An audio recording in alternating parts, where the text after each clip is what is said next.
En el siglo XIX, en el norte de Chile, el litoral boliviano y el sur del Perú vivían un auge económico gracias al salitre y al guano.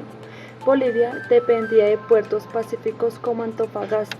Chile tenía intereses comerciales y disputas fronterizas. En 1873 firmaron un tratado de defensa, pero las tensiones crecieron por inversiones mineras chilenas en Bolivia y por deudas fiscales legadas al salitre.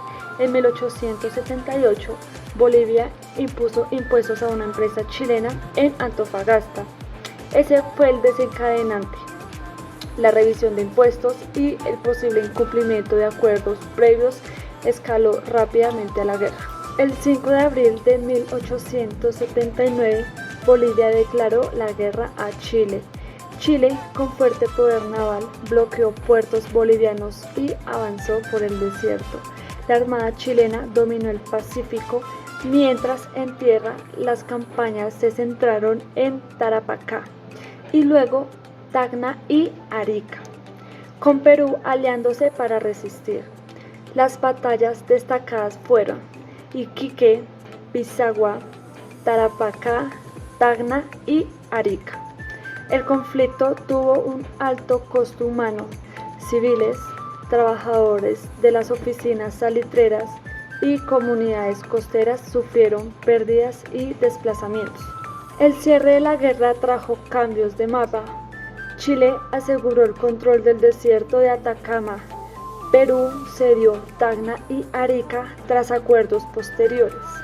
Bolivia perdió su litoral y quedó sin salida al Pacífico, situación que perdura en su memoria y política exterior.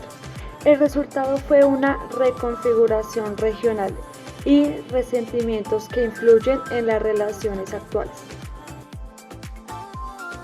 Una de las causas principales por las que se inició este conflicto o esta guerra fue por una disputa territorial. Bolivia y Chile discutían los límites de su frontera por el desierto de Atacama.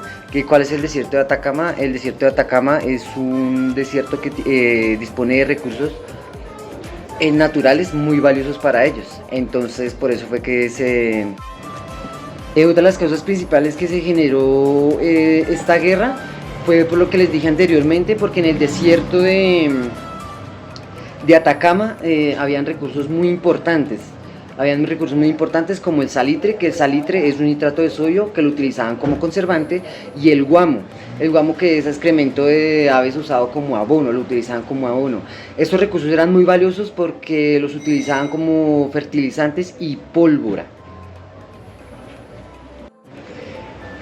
Bueno, como tercer causa principal tenemos que los impuestos, porque Bolivia impuso impuestos a una empresa chilena de una compañía que se llama Salitres y Ferrocarril de Antofagasta, lo que Chile consideró como una violación a su tratado de 1874, que prohibía aumentar los impuestos por 25 años.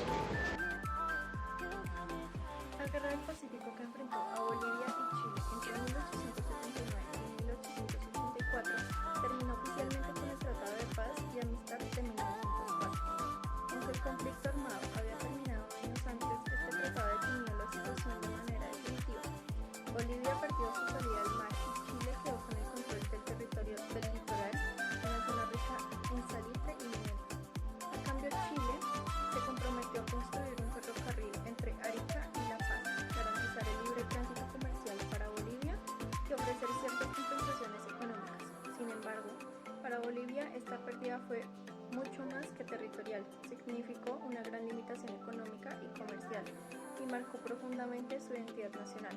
Por otro lado, Chile se benefició económicamente, expandió su territorio y fortaleció su posición en el Pacífico Sur, aunque a costa de generar tensiones diplomáticas que se mantuvieron durante décadas. En conclusión, aunque el tratado trajo estabilidad formal, dejó heridas históricas y sentimientos de injusticia que aún hoy siguen presentes. Este conflicto nos deja una lección importante. Los problemas fronterizos deben resolverse mediante el diálogo, la cooperación y la diplomacia, antes de llegar a la guerra, porque las consecuencias pueden durar generaciones enteras. Las consecuencias que tuvieron esos países como tal, no solo Chile y Bolivia, sino también Perú en lo que se denominó la Guerra del Pacífico, que su motivo principal pues, fue la disputa por el control del desierto de Atacama y sus recursos naturales. Las consecuencias como tal de ese conflicto fueron mucho más profundas y duraderas para los tres países involucrados. Bueno, pues en primer lugar Chile resultó pues vencedor y amplió su territorio más hacia el norte, obtuviendo la región de Antofagasta, que pertenecía a Bolivia, y Tarapacá, que era parte de Perú. Pues gracias a sus territorios ricos en minerales, la economía chilena creció notablemente durante las siguientes décadas. Este desarrollo permitió modernizar la infraestructura y fortalecer el Estado. Sin embargo, la guerra también pues, dejó un ambiente de desconfianza con sus países vecinos. En cuanto a Bolivia, fue el país más afectado, pues perdió su salida al mar, quedando sin acceso directo al Océano Pacífico. Esto tuvo un gran impacto en su comercio exterior y en su desarrollo económico. Desde entonces, pues la pérdida del litoral pues, se convirtió en un tema central en la historia y la política bolivariana, generando una reivindicación constante de cómo recuperar ese acceso soberano al mar. Por otro lado, pues Perú también sufrió grandes consecuencias económicas y sociales, perdió el departamento de Tarapacá y parte de la provincia de Arica. Además, durante la guerra el país fue ocupado por las tropas chilenas y su capital, Lima, sufrió daños considerables. Esas pérdidas afectaron la estabilidad del país y pues provocaron un largo proceso de reestructuración política y económica. Y ya pues como en conclusión, la guerra del Pacífico cambió de forma permanente el mapa de Sudamérica. Digamos, Chile se fortaleció, Bolivia quedó sin litoral y pues Perú enfrentó una difícil recuperación. Este conflicto no solo modificó las fronteras, sino también las relaciones diplomáticas y el desarrollo de las tres naciones que estaban involucradas. Ya para terminar y apoyar las situaciones de mis compañeros ya mencionadas anteriormente, vamos a dar una breve reflexión sobre el conflicto entre Bolivia y Chile. Pues como ya se mencionó, fue culminando la Guerra del Pacífico entre 1879 y 1884, ¿sí? Por las tensiones económicas, políticas, derivadas en la explotación de recursos naturales, las concesiones de agua y pues las delimitaciones territoriales. ¿Sí? Ahí entraron a jugar los intereses económicos, las apuestas estratégicas.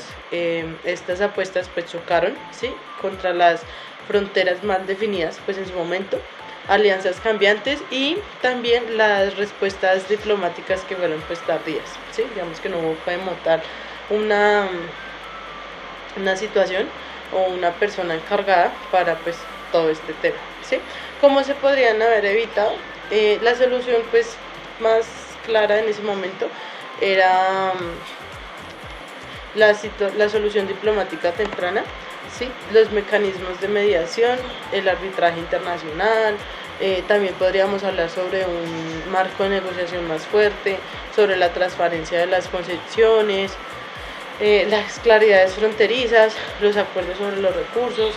Digamos que podrían pues haberse evitado tantas cosas simplemente con definiendo explícitamente las zonas de explotación y la compartición pues de los beneficios también, ¿sí?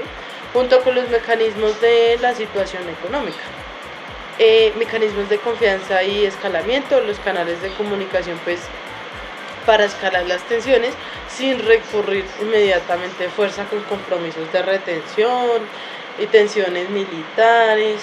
Digamos que entran a jugar pues varios factores para eso. También podemos mencionar, digamos, que la cooperación regional, no solamente, digamos, que involucrando solo los actores regionales, sino que también haciendo que la comunidad internacional, para garantizar la equidad al acceso a los recursos y evitar apresuramientos en medidas coercivas, ¿sí? ¿Qué podemos aprender sobre esto? Primero, pues la seguridad, ¿sí? La seguridad de los recursos estratégicos no debe ser motivo de confrontación militar. Cuando la disputa sobre los recursos críticos se gestionan mediante acuerdos transparentes y mecanismos de resolución, se reduce, digamos, que el incentivo a la expansión bélica. La importancia de esto radica